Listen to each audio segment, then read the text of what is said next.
This is Ben Davidson. This is Leighton Gray. This is Tanner Naday. This is Tom Luongo. This is Chuck Prodnick. This is Alex Kreiner. This is Jim St. Clair. Welcome to the Shaun Newman Podcast. Welcome to the podcast, folks. How's everybody doing today? Happy Tuesday. Man alive, I forgot to change the, this is how my Substack came out late. The fact that I didn't change out the start of the podcast for November. Holy man. That's how busy it's been on this side in a best possible freaking way. But let's just get to it. I mean, U.S. election today. I think everybody's going to be paying attention to that. I'm looking forward to seeing what happens tonight. And, it's going to really point the direction for the world here in the next 4 years, isn't it? Like, I mean, is there anything bigger than the United States election? I know that at times we get annoyed with all the coverage, but this one just seems like it doesn't get any bigger than this. Maybe that's just because I'm paying attention to it. I don't know. You text me and tell me, if people who've been on this planet longer than me staring at this, is this the biggest one, or have there been big ones like this before where you were just, grab the popcorn, honey, because we're going to sit down and see which way this goes. I don't know about everybody else. This one, I just going to sit here and see what happens. Precious metals. This is going to be interesting to watch. Because, we've been talking about how they're the ultimate insurance policy against economic uncertainty. I tell you what, is there more uncertainty going in, like you walk into this? If Trump gets elected versus Kamala Harris, man, gold could go through the roof. Uncertainty and government incompetence with deficit spending and fiscal irresponsibility. Oh, my goodness. When they write these out for me, I'm like, man, they really are testing me, aren't they? I wonder if they're sitting in their I wonder if Silver Gold Bull's sitting there typing this up, being like, let's give Shaun some tongue twisters. Uncertainty, incompetence, fiscal irresponsibility. Whew. Mouthful. Unlikely to end anytime soon. Yes, all of those are unlikely to end anytime soon. And now is the time to protect a portion of your hard-earned savings with a form of money that has been recognized for thousands of years. We're talking silver and gold. We're talking Silver Gold Bull. They're my go-to for precious metals with their complete in-house solutions, whether you're buying, selling, storing, or adding precious metals to your retirement accounts. They have a new feature exclusively for you that allows you to buy Royal Canadian Mint silver coins for the same price as generic silver rounds. Go down the show notes to email or text Grahame for all the details. Kristen McGowan, she's running for Division 7 Northwest School Division Trustee position. Of course, she is on today's podcast. You're going to hear all about it, who she is, why she's doing it. The three key issues she wants to see addressed, though, I'll rattle these off, is parental rights and inclusive education policies, funding and resource allocation, and curriculum changes and monitoring of new testing policies adopted. That's Kristen McGowan. RecTech. For 20 years, they've been leaders in the power sports industry. If you have not stopped into the west side of Lloydminster, I don't know what you're doing. You got to stop in and see it. Snow isn't hit, thankfully, but it's probably right around the corner, I would think. I was just talking now the other day. It sounds like snowmobiles are flying off the shelves. So, hey, if you're hanging out going, well, maybe I should get one, stop on in today. Take a look at what they got out there. That isn't the only thing. They got these Alberta-built aluminum trailers from Lethbridge, utility dump trailers, goosenecks. They love the aluminum out there because it's a lighter pull, but they're built to haul large payloads. So it kind of gives you the best of both worlds. They got those as well. They're open Monday through Saturday. That I'm just scratching or maybe like brushing the tip of the iceberg with how much stuff they have out at RecTech. Plus the building is just fantastic. So stop in today, see Ryan, tell him I sent you, and you can find out more at rectechpowerproducts.com. Ignite Distribution out of Wainwright, Alberta. They can supply industrial, safety, welding, automotive parts. They got on-site inventory management to make sure when you're racing off to the UCP AGM, I'll wait that pass. But let's just assume you're staring at today's U.S. election, and you're like, yeah, we're out of something? Don't worry about it. We'll worry about that a different day. I'm seeing if we're going to war or we're not going to war. Maybe we're going to war no matter what. I don't know.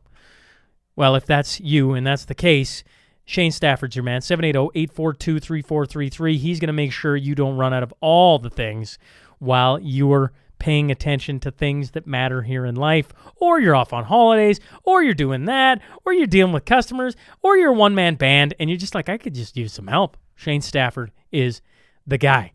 Here in Lloydminster, November 13th, that is your election for not only today's ladies that are talking Sask school boards, but also for city council here in Lloydminster. So please mark that on your calendar. You have tons of candidates running, 14 of them in total.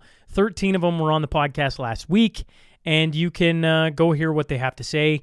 You know, I think I'm not suggesting anyone. I just, from the podcast standpoint, Tanner Naday has been on several times, and he's running here in Lloydminster. I think that's worth noting.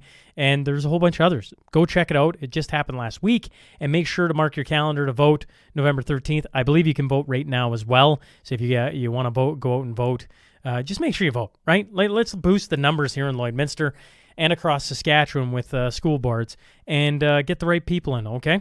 Substack. Normally it comes out at 5 o'clock on Sundays, unless you're having a weekend like Shaun did, where where the mashup had a hospitality room, among other things, and the premier showed up, and, like, holy Dinah, half of you showed up. It was an awesome night, but the Substack was late. Now, normally, Sundays, 5 o'clock, Substack coming out, week in review to keep you all up to date. And I want to make sure that that continues to happen. And if you want to keep up to date with everything podcast, sign up on the Substack down in the show notes. Friday, November 29th, S&P Christmas Party, bringing in the dueling pianos. We got a couple more days before ticket sales are toast, or whatever that sound was. And would love to see you there. Okay, that's all I got for you today. How about we get on to the show? I'm joined by 3 ladies today. I don't know if it really needs a tale of the tape. You know what? Screw it. Let's have a tale of the tape for the ladies, shall we?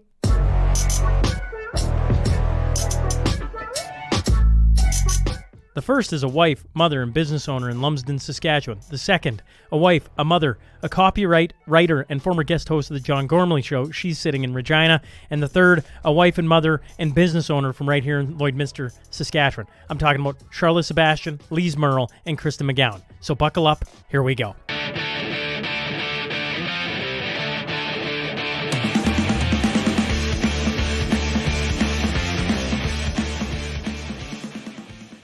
Well, welcome to the Shaun Newman Podcast. Today, I'm joined by 3 different people. We got Charlotte Sebastian, Lise Merle, and Kristen McGowan. So, ladies, thanks for hopping on.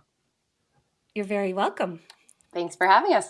Now, I'm going to go around I'm going to go around the table, virtual table today, and let you just give a little bit of a background on yourself. 2 of you have been on the podcast before.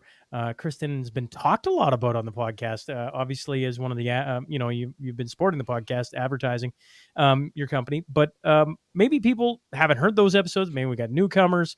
Let's just go around the table and a little bit on your background. Don't feel like you have to keep it to 10 seconds or anything. And we'll start with Lise. Well, hello, Shaun Newman podcast listeners. Again, it's great to be back. My name is Lise Merle. I am a Saskatchewan-based writer and mom of 6. And most recently, I am a Regina Public School Board trustee candidate in our upcoming election coming up on November 13th. And I'd just like to say, if you're recognizing my voice, it's because I was on Gormley for 10 years, and this is the face that goes with that voice. So it's so good to be here with these. You made quite the impression on the Sask Live stream. You came on for a hot minute, like a Spitfire, and then just as fast as you came in, she disappeared. And everyone's like, "Who was that lady? Can we get her back on?" Well, here you are, folks. She's back. You ask and you shall receive. So it's great to be here, but especially with these 2 brave mamas that are joining me on a campaign run. So that's it. Who's next? Kristen. So Kristen McGowan, I'm usually in the background. I've never been on a podcast before. This is my first time. It's also my first time running for a school board trustee position. My background is mostly in business and finance. I run and operate a professional accounting firm in downtown Lloydminster. I've got 2 kids, which is part of the reason that I'm running. They go to Hillmont School, so we're rural folks here. We come into the city to work, but we do live outside of the city. And I'm so excited to be here today, especially with these other 2 ladies. And Charlotte. Okay. I was on the podcast, I think almost 2 years ago now. And this is only my second time I've ever talked on a podcast as well, so I'm relatively new. My name is Charlotte Sebastian, and I just live around Craven, Saskatchewan. I have 2 boys, 16 and 19. And I've been doing massage therapy for 25 years now. over that time frame, I have built a beautiful clientele, and I've lived in this community and around here my whole life. Actually, Lisa and I grew up together and went to elementary school together in a town nearby called Pence. So we've known each other a very long time. I really got interested in running for school board trustee. It just kind of happened organically, a little bit gradually, I would say. When we had a issue in our school a couple summers, springs, end of the school year. June 2023. Yeah, yes, June 2023. yes. Yeah. Right. Thank you. I got quite interested in what was going on at school. Decided to join the Student Community Council Board, and have been doing that for the last year and a half. It just so happens that it is that time where new members can be voted in for council. And I think that it was just the next step for me to try to run for the school board, to just see how I can service students, community, and parents there. Yeah. Okay, from this point on, we're going to lose the stuffiness of a round it's a round table, so ladies feel like you can jump in at any point. That's the way I enjoy these conversations. A, I did not realize Lisa and Charlotte knew each other for that long. Two, I didn't think it has not been 2 years. It was just after that news broke. It was July 2023. So, I mean, what is that? Okay. A year and change. Lise was on in June of this year. And then obviously Kristen, first timer to the show. So, ladies, you're all, in this community, running for different things has been talked about an awful lot. Why are you, what is it that, I don't know, got you off the couch? Or I highly doubt any of you were sitting. Who am I kidding? You're all mothers of children. You're probably running 12 different ways. What is it that makes you want to run the 13th way? Because, my hat's off to you. And I know there's a whole bunch more doing it as well as we get into this, I don't know. This is kind of like as I transitioned this podcast from like talking sports and Stanley Cup being in June, now it seems my Stanley Cup season is October, November of all these elections.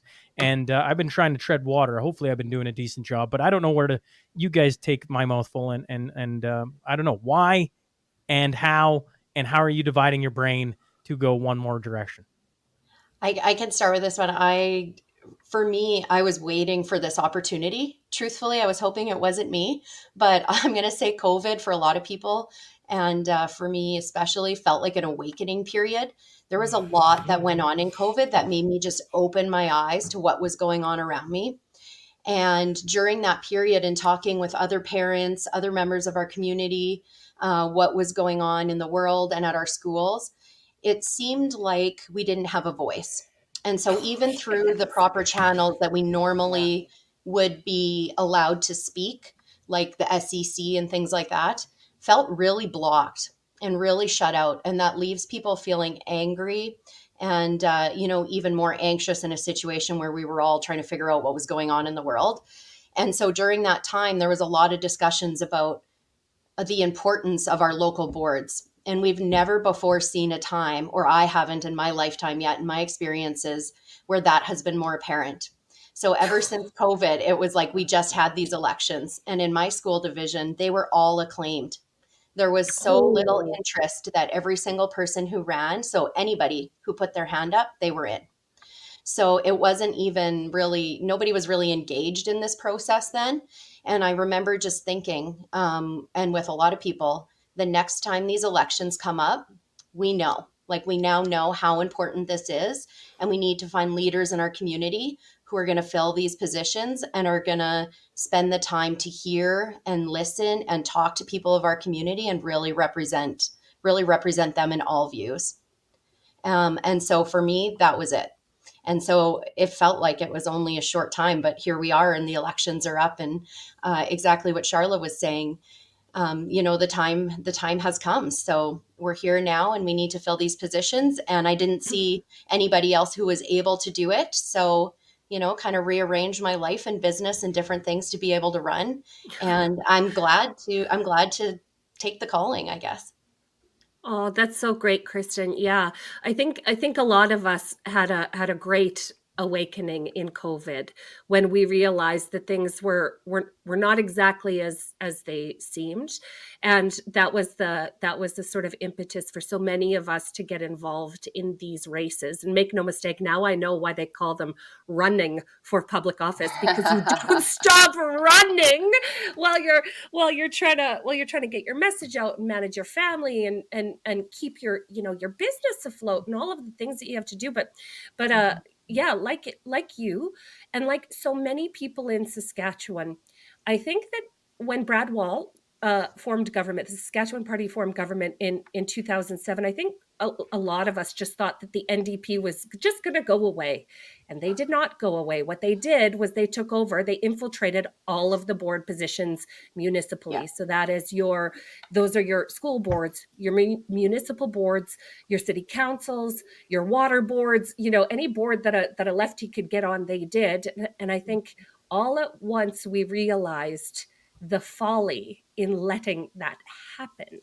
Yeah, we So were so busy Yeah. working and running, and we didn't even, you know what I mean? Didn't even realize what was happening, really. true story. It was such a slow and insidious creep. And then COVID happened, and all of us went, holy shit, what has even happened here?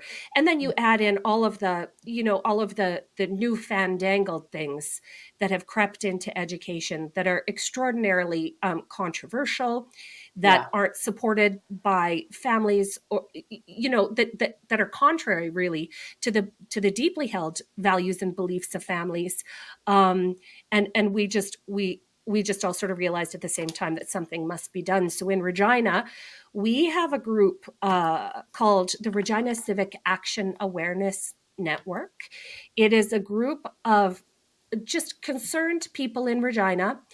It was founded by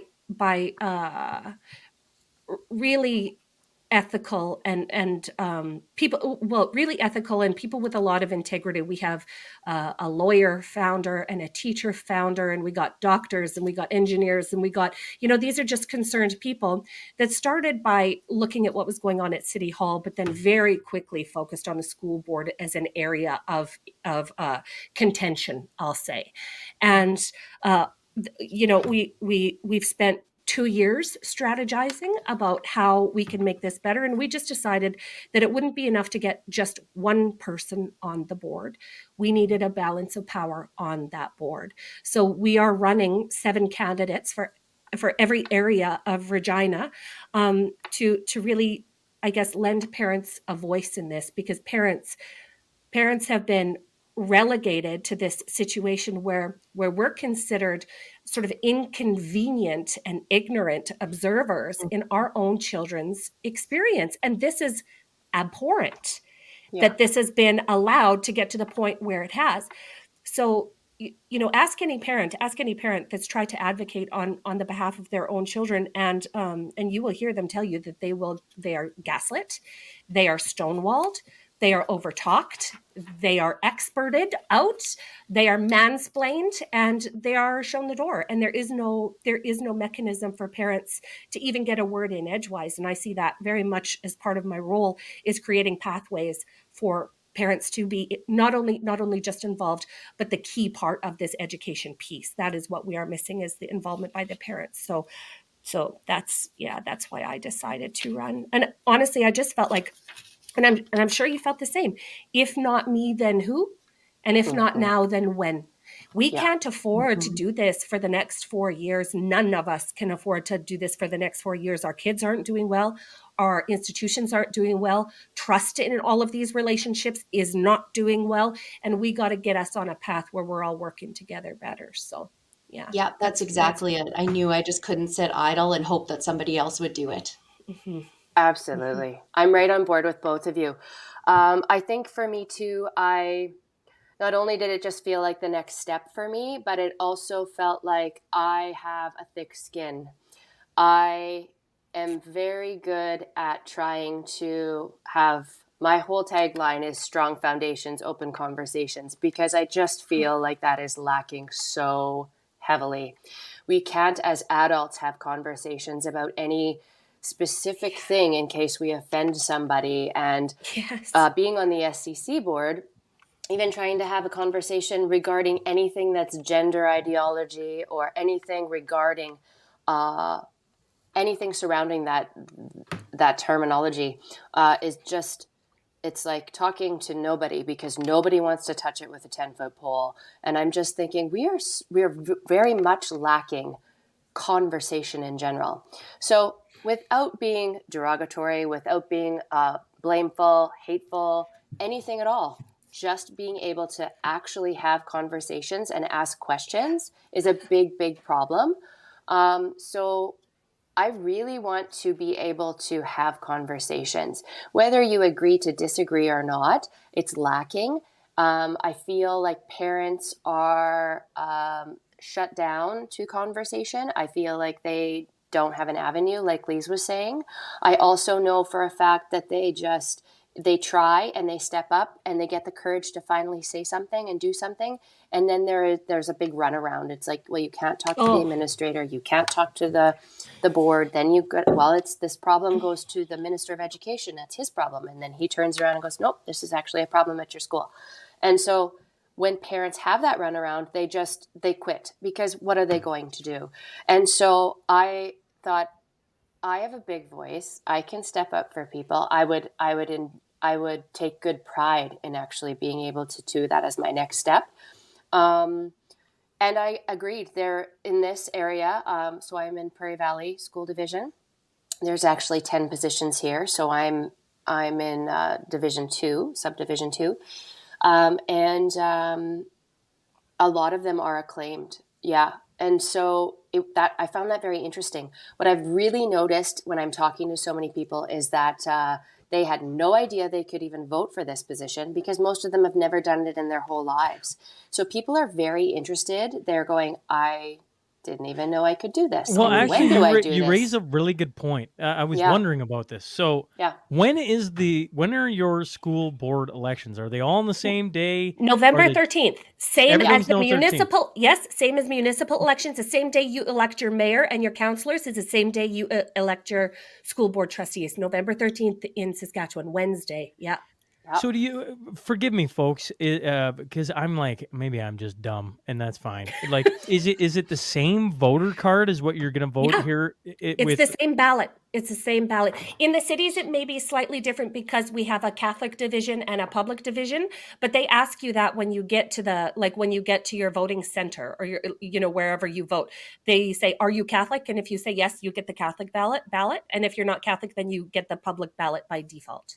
Mm-hmm. And maybe sometimes if they're all acclaimed, you wouldn't even have to vote on it. Is basically what you're telling me, right? You wouldn't even see it. Yeah, you would never see it. Yeah, so they don't have any idea around it. So I think the biggest thing that I am, I'm getting a lot of questions, which is excellent. I always say, hi, do you have time for a quick phone call? Because I would rather personally talk to somebody over the phone. You can really get a feel for the emotion behind it rather than messaging somebody over your phone or what have you. And I really feel like connecting with people is my superpower, is being able to just actually have conversations. And so I've got a lot of people, whether they even have skin in the game or not. It could be grandparents, it could be random people going, why would I vote for you for this position? What is your policy? What are you looking at? What do you want to do here? And people are just interested. And a lot of people are interested in exactly all of these little pieces of stories they've been hearing around. And so they're like, well, I don't know about the school anymore. What's going on there? And they want to have conversations. So I think a lot more people are waking up now in the sense of they're saying, you know what, there's a lot more going on right now. And of course there is. Kids are glued to social media. COVID was a big example. They didn't have each other as much, so they turned to their phones, and whatever little algorithm they were following could lead them in a direction. Your parents don't understand you, and this is maybe where you belong. And you just saw a big influx of kids looking for anything to belong to, looking for attention, looking for they were just hard pressed for friendship, I think. And it was just an easy time for a lot of things to slip into their worlds that maybe aren't servicing them at all at this It point. was it was sort of the beginning of this mass social contagion into gender identity and sexual orientation as a solution to their problems that were Yeah. created by COVID. So we took everything. Shaun, we talked about this on the original podcast, but what happened in COVID was, kids were denied all of their natural peer groups. They were denied Yeah. everything that brought them joy. They were denied all of their routines, everything that they found normal. And then we told them, we said, digital devices are the safest place for you to be. So, nobody was monitoring their kids' social Yeah. media or their digital device usage during COVID. We were all trying to survive. We Yeah. were trying to survive. So away go all these little kids onto digital devices. And what did they find? But this laundry list of solutions that are not solutions, that have done nothing but lead them down really damaging and destructive rabbit holes. And this, make no mistake, all of this is a fallout that we're experiencing to COVID. All of the things that are going on in education that we're talking about right here are a fallout to what happened in COVID, and we're just getting caught up. Yeah. Parents And throw that in with the regular stuff that we expect to be seeing at our schools, like the core learning. Like we see our math scores just are brutal. Like the how we're academically performing, we're behind in reading, we're behind in everything. So we're struggling with academic measures, and then we're struggling with all these social divisive issues that are being brought in when the priorities of the division should really be on that core learning. And we're just Absolutely. wasting time, we're wasting money, we're going in circles on some of this other stuff that seems to be taking up the airspace when that should not be the focus. Ladies, Absolutely. can you answer this question for me? Because the only, like, if it was 5 years ago, I don't think I'd even think about a school board. I'm probably like the rest of everybody. It's like, a school board. What the heck is that? Yeah. But then COVID happened, right? And one of the things about the Northwest School Division, which is the one Kristen's running in, was it was the last school division, as far as I know, to bring in a vax anything. And they had it out for a very long time. And so in my mind, I went, oh my God, I didn't realize how powerful it could be, because if they'd voted the one way, there would have never, ever been a vax mandate for the Northwest School Division. Now, it took a lot longer than the rest of Saskatchewan because it was the last holdout. I remember it just being everybody watching it and being like, I wonder what's going to happen here, and how can you influence it, and on, because all of a sudden this becomes this really important board of people that are acclaimed. And you're like, I can't believe this is acclaimed. And this is what's going to decide what they're doing with the vax policy, right? Like, that's with insane. all the kids, with Shaun, all of the kids. Yes. With all the staff, with everything. Yes. Yeah, and so that was I the want fall of 2021, and that was the biggest win during the pandemic that we ever had. Because, Lise, just like you, we had a group of concerned parents, and we formed together, and we were like, how are we going to survive through this? How can we be a support system to each other? And I shouldn't just say parents, because something Charla said that I wanted to really stress too was, you don't have to be a parent to vote in this.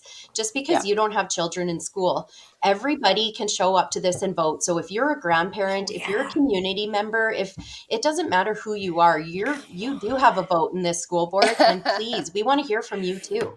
Like, we want all perspectives at sitting at that table. And so don't think, if you're not a parent, that you can't vote, because you absolutely can. Absolutely. And you pay taxes to the school. And just, where'd Charla go? She's coming back. Oh, okay. And the importance of those everyday voters is just couldn't. There you are, doll. The importance of the everyday voter is just so imperative in this election, especially on the school board level, because I think at some level we're all just acknowledging. Okay, all of us are just acknowledging that something has gone terribly, terribly, terribly sideways in education. All of us. And it's going to take a real groundswell of common sense, prudent people to show up on the 13th of November and say, right, enough. Back to math, back to reading, back to science. So Lise, this is where my question goes. Okay, so on the vaccine mandate, I saw it firsthand. Of the board got to decide whether and I was like shocked. I was like, that's who's? I thought this was. Why wouldn't this be the Ministry of Education? I don't know. I was shocked by that. So if you get on these boards, it's not like you get to walk into the classroom and be like, this is what you're teaching. No. What does the board members actually get to do moving forward? What are the big things, the big issues you're actually going to get to decide on for each of So your school divisions? So on the board, when you're on the board only has one employee, and that is your director of education. And it is the board's responsibility to direct the director of education, and then he or she goes forward and makes the administrative changes, like the administrative policy changes. The board has policies. The director of education has administrative policies, and you can change those policies depending on what the board orders. But I've heard this happening in Saskatchewan. Um, Most of the time, it is the director of education that is running the board, not the other way around. And so we must be very, very careful as new board members to understand our responsibility and the things that we must be willing to do to make the changes that we deem necessary for the betterment of our kids and of our school environments. So that was just one interesting thing that I heard is some school districts have got it really, really backwards. The director of education runs the board, not the other way around, and that's not how that's supposed to work. So Yeah, this is why we need such strong leadership, because the board is the governance of the school division. So the mhm. way to think of it is we direct the director who directs staff on what to carry out. What, we approve priorities, we approve budgets. You are the final one. So the director of education can give ideas or come with these things like, the Yeah. vax, all the stuff that happened, but the board makes the decisions on those and the votes. Mhm. Mhm. Charlotte seems to be having trouble with internet. She keeps popping in and out, which is, well, we'll see if she gets it figured because she's popping back in again. Boop, boop, boop, I'm boop. sure she's going, son I don't of know, a you bee. guys. I'm sorry. She No, got no. rural Okay, you do your internet. thing. Pop in and out, and we'll just keep catching up. But Charlotte, I'm gonna crowdfund a Starlink for your studio is what I'm gonna do. Well, I usually am at home and I have Starlink, but not here. So I'm at work. Okay. So Yeah. what big issues then do you see coming down the pipe where if you get voted on the board, you're going to have some sway over that parents should know about? Oh, so many things. I know for me, I've got a top three.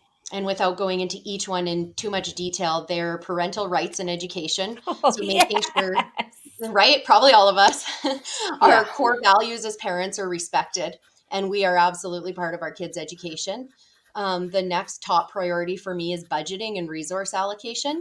Yeah. So I just want to say I admire the staff and at my school so much. They're amazing people. My community is amazing. I live in the best place in Saskatchewan, and I want to Oh. see those people represented, and I want to see our school be able to thrive. And I think a lot of it has to do with inefficiencies, bureaucracy, red Yeah. tape, all of this stuff that's happening in the budgeting process. And that's where I can add a lot of value, because that's literally what I do every single day. And I think if we ran our division a little bit more like a business, we would see a lot better outcomes. So that's another big one. And then the third thing I would say is like the academic side of things. So it's a little different for where we are rurally, because funding is actually based on per student funding. We don't have the crazy classroom sizes that people in the city centers are experiencing. So it often feels like, I don't have a good word for it, but we kind of get the shit end of the stick, because we don't get the same access to programs. We don't get the same access to things that other people get, because we just don't have the population. But I feel like my kids and those in my community have every right to the same quality of education as anybody else in Saskatchewan. So I think we really have to have a look at that. And I don't have answers for that. I have so many questions though, and I would love to dive into it more and be at that table so I can ask those questions. Somebody needs to just say it. Like Charlotte was saying, we need strong voices. And I can just kind of sense that probably with all three of us. Mm-hmm. That's what we have. You want somebody who's going to sit there and say the things that everybody is thinking, but scared to say. You just need to say them. You need to be respectful. But Yep. there's a lot of things that aren't getting said because we're not great communicators anymore. And we need to communicate and we need to say these things so that we can make some progress on them. Absolutely. Yeah, agreed. 100%. Agreed. Yeah. Well, exactly like you, Kristen. Parental advocacy is number one for me. Like Shoot. without question, Well, parents have. and sorry, Lise, to hop in. I am Yeah. cutting you off, but I'm like, It's okay. the difference between the two of you is quite stark, right? I see, well, I just see small town, rural Saskatchewan, and then I see, I forget what you called it the other night, but you're in the heart of Regina, right? Oh, the woke epicenter of the woke Thank you. epicenter of the province. I have another word for you for that because it's the two orange dots in our province, mostly are Regina, Saskatchewan. So the butthole of Saskatchewan, because there's the one dot, the two little dots there. But Lisa, you were saying like the class sizes, there's a huge difference between, but a lot of our priorities are similar, but your kids have class sizes of 68, mine are 16. Yeah, Like yeah. Our 12 kids some are. years. Yeah, our kids go to the most heavily overpopulated school in the entire city, maybe even in the province. One of our kids is in a classroom of 63 students. Our youngest twins are in a 63 yeah. students. How do you, Yeah. It's how immigration, does a guys. teacher even deal with that? Oh, and it's not like, oh, you guys, and we're talking like 8 different languages being spoken in that classroom. It Yeah. is wild. And so to say, and then okay, so we have all of these kids being literally shoehorned into the same room. There's 2 teachers that will teach those 2 and a handful of EAs to assist, but you have kids on every spectrum imaginable. You have kids with behavioral issues. You have kids with psychological issues. You have kids coming from war zones. You have kids with no functional understanding of English. You have kids that have, that have fallen behind in years gone by, and they're not caught up to speed yet. And then at Regina Public Schools, you know what we have to fix all those problems? $1 million DEI department. How on earth is DEI serving any of these kids? I have a piece coming out in the Western Standard. So this little roundtable is going to come out on Tuesday next week. Mm-hmm. But on the weekend that we're talking about right now, I have a piece coming out in the Western Standard, and in it I say, our educational elites will say that DEI stands for diversity, equity, and inclusion. But ask any concerned parents who's dared to advocate on behalf of their own children, and they'll tell you that DEI stands for discrimination, elimination, and intimidation.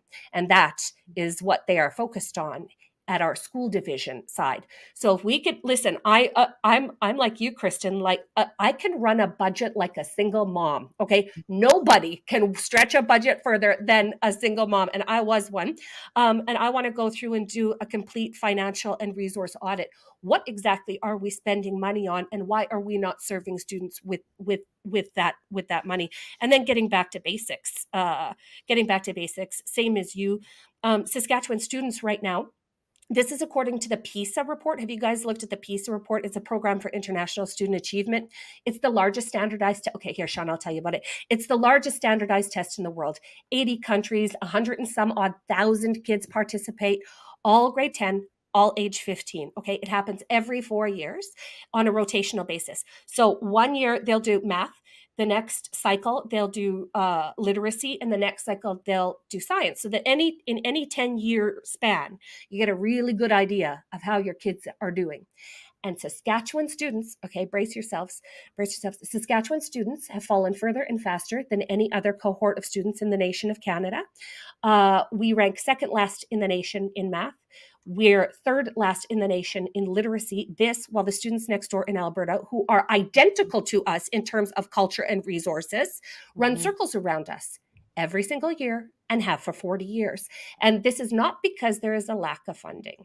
This is not because there's a lack of funding. There's more than enough money to go around.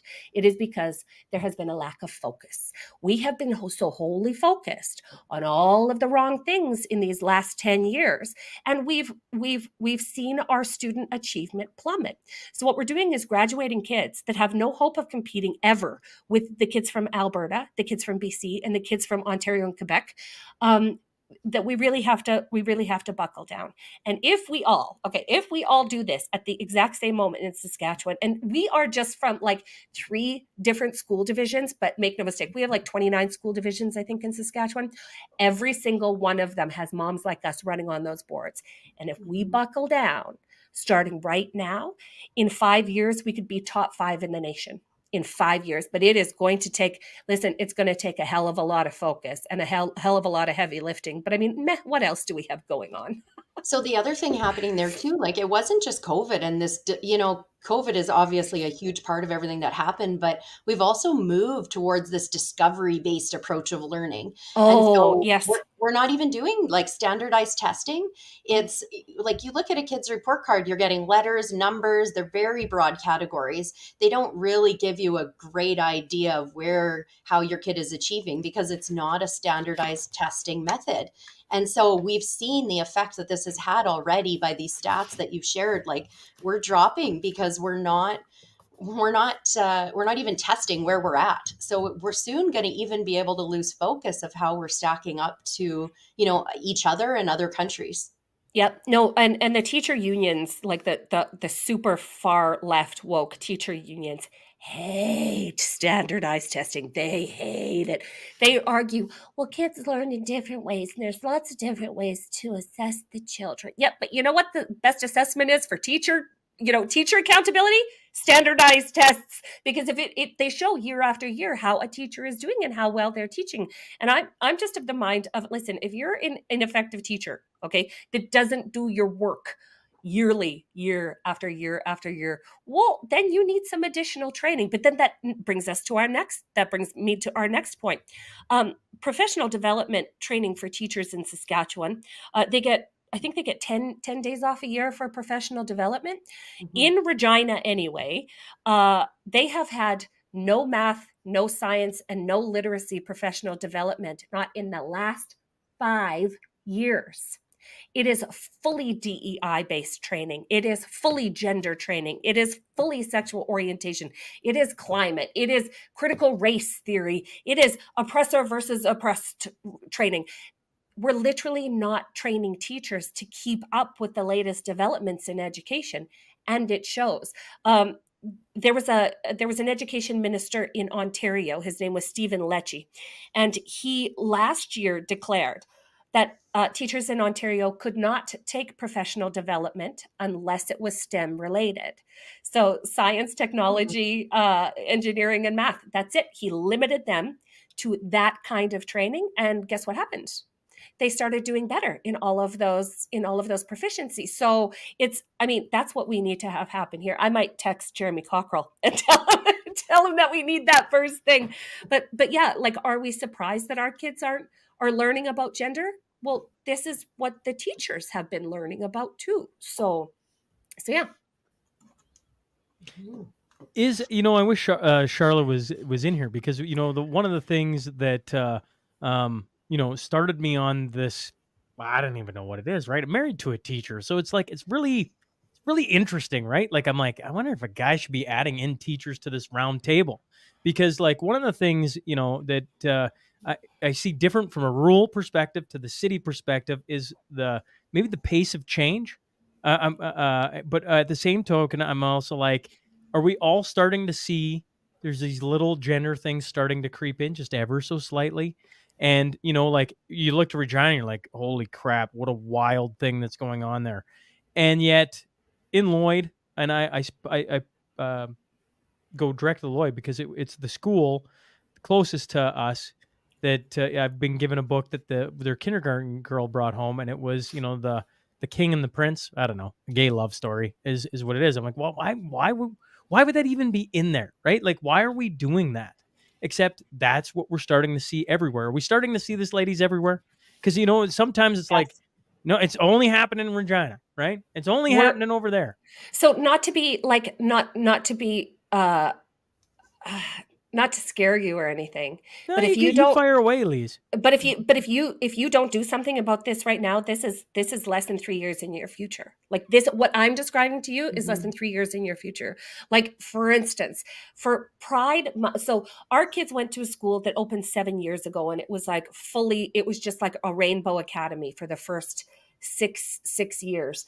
And after after talking to our principal and saying, look, I don't want my kids exposed to this, or to have this be the center of their learning experience at Regina Public Schools. I don't send them to school to be exposed to any of this. I want them to be great at math and reading and science.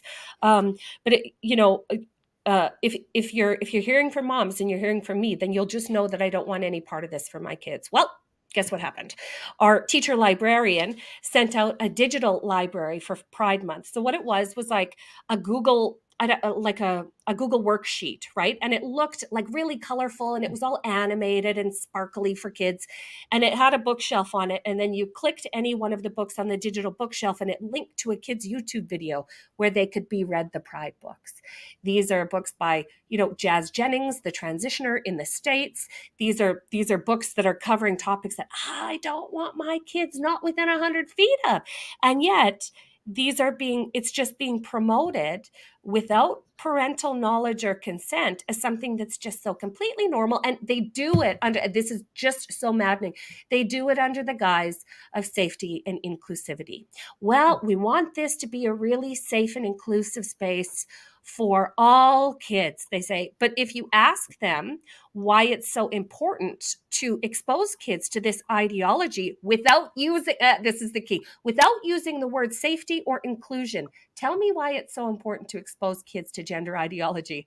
And they literally derail. Their little brains just cannot, they're like, but safety, but inclusion, but safety, but inclusion. It's actually pretty hilarious, but no, they're using DEI so as a sort of Trojan horse to ram through all of these ideas, and it absolutely must stop. And this is occurring. P.S. DEI is occurring at the ministerial level, because when Charlotte talked about really quickly, and she's texting me. She said her phone is malfunctioning. She can hardly send a text message right now. So I was just like, restart and try again. She's going to try and get back on. But if you ask a question, if you have a problem with a teacher or a situation or an occurrence at your school, and you go to the teacher and don't get resolution, you go to the principal and you don't get resolution, and you go to the superintendent and you don't get resolution, you go to the ministry, they're going to tell you that, it's really important that we have safe and inclusive places, and send you right back to the school. So like Charlotte was saying, it's this sort of evil creaking wheel that just never has an off-ramp for parents. And it's designed to do that. I mean, it's designed to sort of to outlast us and make us make it seem like what we're asking is too much. And really, when it comes to education, parents are the key stakeholders. If it weren't for parents delivering children into schools, we would have no need for schools. And yet we've been sort of relegated to this spot of nothing burgers, and that really needs to stop. So I'm just so heartened to know that, that I'm not alone in this, and that, that there's other mamas that have identified this as a big problem issue, and that we're going to solve it together. So. Well, and I think we're starting to see, like Shaun, I think it's absolutely everywhere across the province. You look at something like the provincial education plan, which lays the framework for education, and their plan right now is from 2020 to 2030. And the goals that are outlined in there is, I am learning what I need for my future. I feel safe and supported. I belong. I am valued. I can be myself. Sounds great. Sounds like something that everybody can get behind. But then what comes out of that is these rainbow days and this glitter and this promotion. And so it makes kids second guess themselves, like, am I enough? Am I flashy enough? Am I different enough? Am I, and I think that's what's coming out of some of this. And we see it in little ways, and it takes its form differently in different communities and different places across our province. But absolutely, it's everywhere. And it's going to start coming, I think, harder and faster if we don't set some boundaries for where this is acceptable and not. because I think we can all agree that we want everybody in the school to feel safe, belonged, and that they can be themselves. But let's stick to that. Let's not get into, creating this environment where they feel like they're not enough because they're not glittery or whatever, right? And let's also, create the norm that whatever the family values are that you're learning at home, that is sufficient and that is good. And let's keep some of that other stuff out of the school. That's not I'm the place to learn about it. I'm so happy you said that, because I have a little part in my Western Standard piece that'll be out by the time this airs that sort of touches on that. And it says, and what I said was, it's not the job of parents to betray their deeply held values, beliefs, and traditions to suit the tyrannical demands of the education elites. It's the responsibility of the education sector to respectfully reflect the values, beliefs, and traditions of the families they serve, not the other way around. And we've got this really, really backwards right now in education, like really, really backwards. And so we need a real course correction. We need a real course correction. Thank God we don't have an NDP government in Saskatchewan.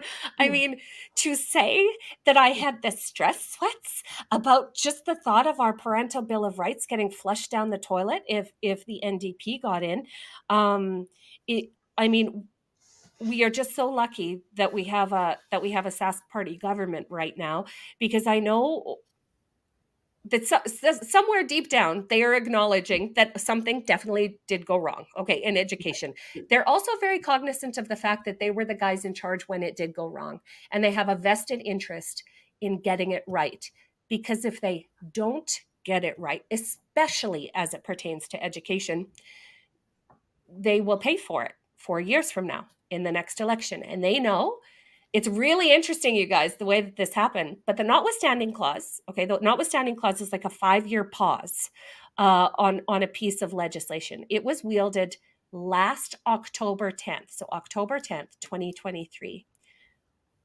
When is our next when is our next provincial election? It is going to line up exactly when the notwithstanding clause expires.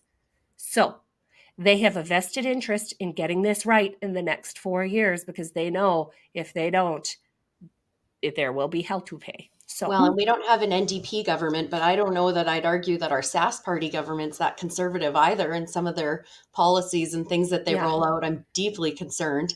But that being said, Scott Moe did say in his acceptance speech, or whatever you call it, the other day, he said the message has been heard and we will do better. And I mean, of yes, course, every politician's going to say that, but I will use those words against you. You better be sure that whether you're a conservative or an NDP or a liberal, I really don't care. But if you say you're going to do something, I will be there to remind you you're not doing that. So you said it, and let's see better, because yeah, absolutely, just because you got in again, we need better. And even the people who voted for you, I think, are saying that. yeah. So How many people are running in each of your school divisions? Like, are you up against, like, are either of you acclaimed? I assume not. I assume you have to actually have like a runoff here. Do you know how many each side? Like, or There's just myself and another gal. So there's two of us, and it's interesting. It's a very interesting process learning how to campaign. I've done a little bit of work with John Rummock before, so I've learned a little bit of campaigning strategies that way, and door knocking and what that tends to look like. But it's all an interesting procedure when you are baptized by fire. You just throw yourself into it, and you are just trying to do your best with what you know and what you have and your resources. And that's another thing, is it's, I have some wonderful people who have donated some what they can to me to help me with some flyers, with some literature, some stuff like that, so people have something in hand to kind of reference. But also money out of your own pocket, and a lot of time spent to do so. So, lots of time. talking to people, doing some mail outs here and there, this podcast, just really my strategy is really just talking to people, having conversations either face to face or on the phone is, I find, like I said before, very personal rather than conversations over the computer. But it is a lot of hours that you end up putting in just to put yourself out there, Oh, just so people can you can let them know who you are, what it's a you're crazy doing. investment. It's a It crazy is. investment. Yeah. Yeah, for And it's a sure. barrier, and that's why we don't see people doing it every day, right? Mhm. Absolutely. Absolutely. So for me, yeah. And just back to even my policies before, because I got cut Oh, off yeah. there Yeah. because I Please. didn't hear what was going on and then I was in the dust. So for me too, it's just big on open conversations with people, representing parents, being able to come into a meeting and just be a voice in general, whether it's for students, parents, community. Like I said, I feel like I am really called to do this. I don't feel it to be a burden. I feel very driven. I'm a very driven person. I have done things in my life that competition wise with sports and various things that have gave me a lot of discipline, have just given me a lot of drive to move forward. And I've learned a lot through those things to just create a space where I can bring things to the table, have a thick skin, say hard things, do hard things. Um, there's so many parents that just cannot come forward. They're just Mhm. not those types of people. And be, I would love to represent them. So Yeah. yeah, That's all of us. Like all of us have yeah, that in common. We're here to represent the parents. And it's really an honor. It's really an honor when you hear from parents and they tell you things that they've never told anyone else before because there was nobody that they could trust to talk to before. yeah, Or they were And so afraid of getting judged for speaking freely. yes, yeah, yes. And so I think that that's something that all three of us have in common is that we're just going to be a sort of soft landing spot for parents to come if they have an issue, hmm, just to really hear them and take their side because nobody has taken the side of parents. Nobody. No, and I So, think so. For how many people are running? There's two in my subdivision in our school division as well, and most of the in our entire school division, all of the subdivisions in our division, there's about two as well, is what it looks mhm. like. And we're in a really good spot right now in the fact that three of the previous board members are the only ones out of the 11 seats running. So we potentially have a very new board, very fresh blood, which I Awesome. think it will be Awesome. great. Yeah, mm, and the same as Charlotte's in Prairie Valley School yeah, Division. Like if there is one school division that's a bigger disaster than Regina Public School Division, it's Charlotte School Division.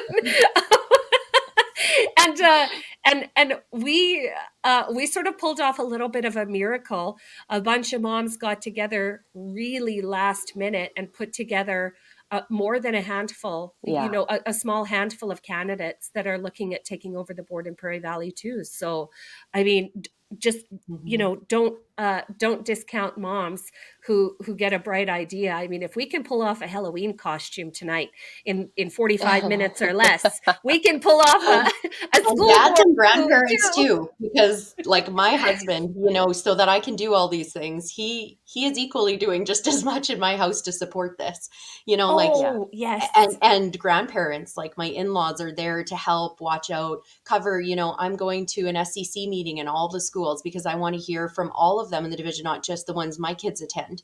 And grandma's always the first one right there to say, I can come hang out with the kids Oh, tonight so that while dad's working late taking care of his business, you can go oh, that way and do this. And hmm, so is my sister-in-law. And so it takes a whole village and community.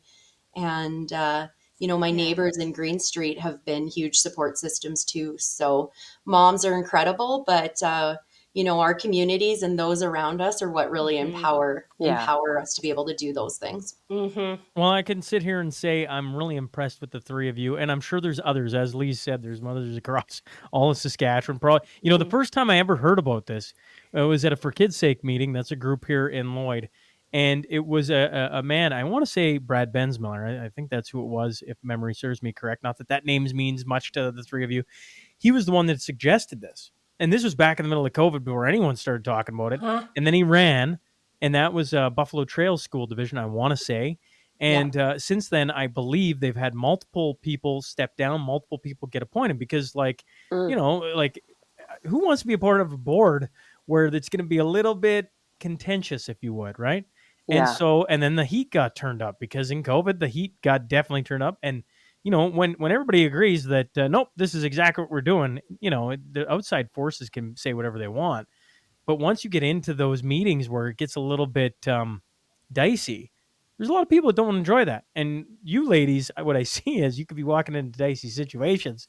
But what I keep hearing is I think there's a little spice in there. And I Sign think me that up. you're not too worried about it. Let's do it. Yeah.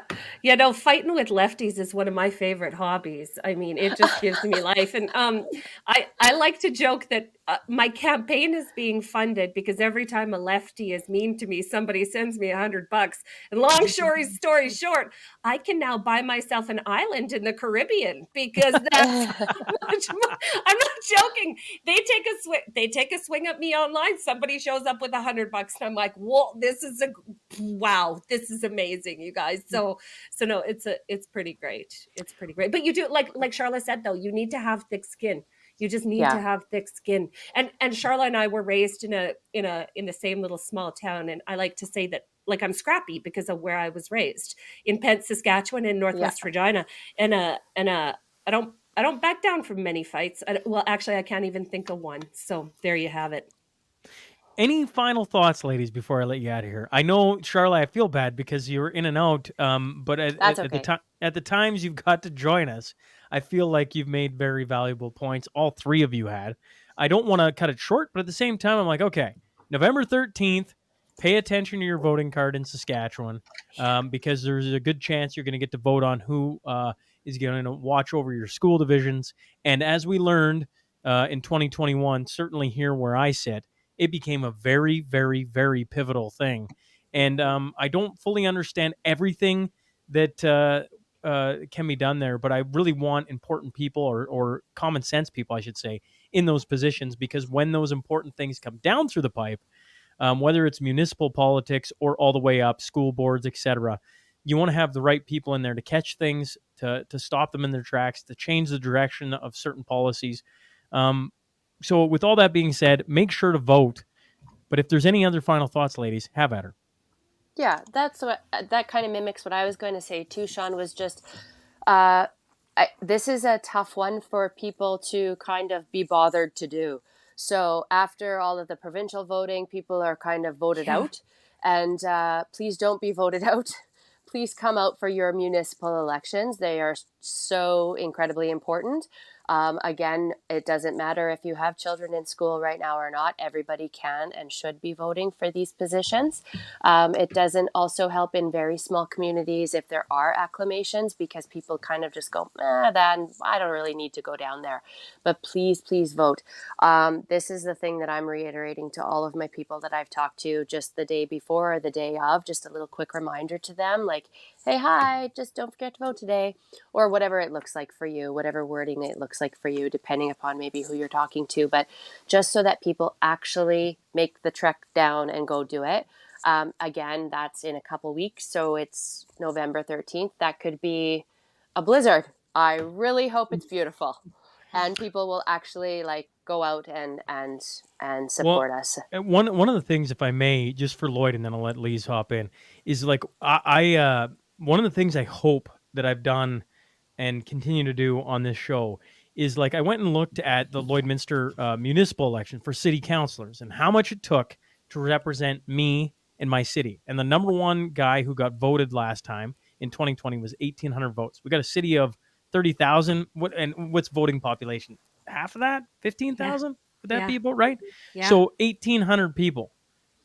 That's horrendous voter turnout. We rag on provincial or federal election turnout, but municipally, it's brutal. And these people, Shaun, was that your 2020 Like, was that 2020. the 2020? Okay, so COVID played a great big humongous part in having like historically low voter turnout. And what I've heard on my side from people who are Sure. like way up here, they are saying they're expecting record turnouts for Well, I municipal hope so. election this year because Mm. of the school board elections. So just take heart, dear ladies, take heart. Yeah. Sorry to interrupt, Awesome. Shaun. Keep going. Yeah, there's a lot of elections going on right now. And I guess my final message to people is not to forget that this one matters too. They all matter. And so if you care about the future of education in our community and what the children in your community are being taught, it's important to learn about the candidates, and it's important to get out and vote. And then a final thought to you, Shaun, too, just to thank you for, making sure that there's information and light and some true media on these things that are going on in our communities, because without that resource, like, we're in the dark. We just have what's fed to us, and it's not what's going on boots on the ground, and it's not what people are talking about in our communities. So I feel extremely honored to be invited to have this discussion with you guys today. And just a thank you on that end as well.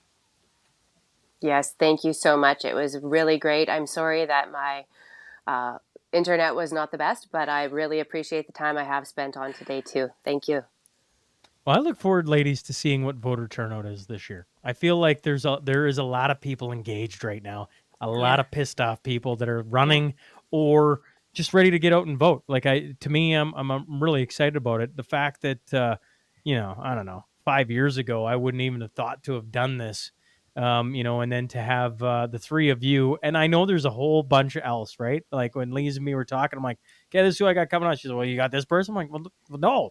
And there's probably somebody going to text me after this. Why didn't you get this person? I'm like, well, it's like somehow I think we're all learning how important all these little boards and voting positions are. And to try and cover it all is really tough. But to put the idea into people's heads that, oh, maybe I should take a look and see what's going on and pay attention for it is part of what this is all about. That's what I would encourage people to do, is to right now, whatever you're doing, pick up your phone and put a reminder in your calendar for November 13th. It's a Wednesday. You must find out before that Wednesday, you must find out where your voting station is. You just got to quickly look into your school board trustee candidates and just commit right now to voting for candidates who prioritize children and their families, including their parents, who are going to create pathways for parental involvement, who are going to prioritize traditional academic excellence to get our kids out of this learning slump that they're in, and to create learning environments that are free of political and social justice activism. Yeah. That is what we are looking for, Saskatchewan, on the school board level. And if we can all do this on November 13th, we will be having a very, very different conversation in 4 years. So, well, I can promise everybody who listens to this podcast for the next, whatever it is, 2 weeks, you're going to hear a lot about November 13th. And just please, for the love of God, get out and vote, right? Yeah. Like, get off your butt and go vote. The federal election and on, we all seem to have this, well, my vote doesn't mean much. I'm like, in a city election, I think it means an awful lot. Yeah. And a good reminder is we also have the American election 1 week before our municipal election. So we're going to watch Trump take it. And then we have the municipal election. And that's the most important one. Okay. Everybody else be damned. We know we're all voting federally on the Conservative. We know how we all voted on the provincial. Done deal. Our municipal elections are the most important elections. And if I might say, you get away from the party system, ladies. Like, one of the things about the Lloyd municipal election candidates, I'm like, this is fascinating, right? There's no filter. There's no filter. You're like, this is really interesting, right? It's not like, oh, I flip open my book and go to my answer and that's my answer. It's like, this is very interesting. So if there's ever a time to get involved in politics, you're like, politics sucks. It's so boring. I'm like, that could be as far from the truth as humanly possible when it comes all the way down to like your neighbors running. They just walked in, I'm running for this. And you're like, really? So okay. Not to be like Regina is like hold my beer, but one of our mayoral candidates is right now wanted for brandishing a weapon. Hold my beer. Here's Regina. I kid you not.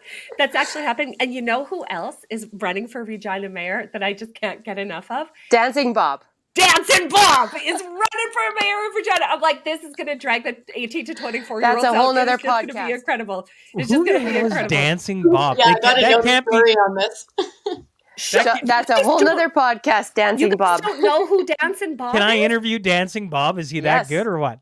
He's next level. Okay, he's Like, he next sounds like level. a good time, but He's a Regina legend. Like, he's a local legend in Regina. Everybody knows where he is. Have you guys heard of Just Bins? Yes. no. Okay. Yes. So, oh my God. Okay. So Just Bins is a garbage company that's moonlighting in the news. They do like current events. They don't do news because news is like banned off the internet, if you know what I mean. But Just Bins is a garbage company that started telling local stories and made Dancing Bob absolutely famous. This is a man who just dances for joy. Okay. He gets on street corners with a great big ghetto blaster and just dances for the people. He did it all through COVID. But the crazy thing is, he's borderline insane genius at the same Yes. time. Okay. Insane. He's trained as an electrical engineer. He has like a 70-year-old Regina company that he looks after. It closed during COVID and now he dances full time, but he's running for mayor and I can't get enough of it. Is I there a love it so chance he much. wins? Or is it like a long shot? Oh, it's a long shot, but I got faith, man. Dancing Bob is the best. Please, He's can just you such a- can you hook me up with Dancing Bob? Yeah, Dancing Bob doesn't have. Actually, I'm one of the few people that have Dancing Bob's phone number. So yeah, I sure could. Well, He you doesn't. just Sean, he doesn't have internet. Okay, he doesn't. He doesn't do internet. can't we hook up a way to get Dancing Bob on the Shaun Newman podcast and have Like- a little Dancing Bob? Maybe he just comes on, dances for 5 minutes, and that's all it is. I Like might be, I'd have I to might be fine drive by that. him. I'd have to drive him to Lloydminster because he only rides a bike. Like Dancing Bob sounds like quite the character. Hey, I'm telling you, he's the we best. were headed If we this get- way, and then we hit the guardrail, and we danced all the way over there to Dancing Bob. Yeah, we did. I'm sorry. Yeah, we did. I just want you to get you guys jazzed for the Regina election. I mean, it's pretty incredible. For whatever wildness is going on in Lloydminster, we got it cased in Regina too. So Well, ladies, thanks for hopping on. Best of luck, and thanks for, I don't know, as I told all the municipal people, love or hate any of them, doesn't matter. The fact that people are getting involved in their communities is what needs to happen. And I appreciate you ladies putting your foot forward. I appreciate you hopping on. Man, this turned around real fast. I mean, it was like 24 hours. Like, well, we're all coming on. I'm like, oh, well, you talk to Literally. moms and they get shit done. That's what happens. So thanks, ladies, for hopping on here. Thanks for having us. bye, guys. I'm real proud of you guys, and I'm so happy to be running.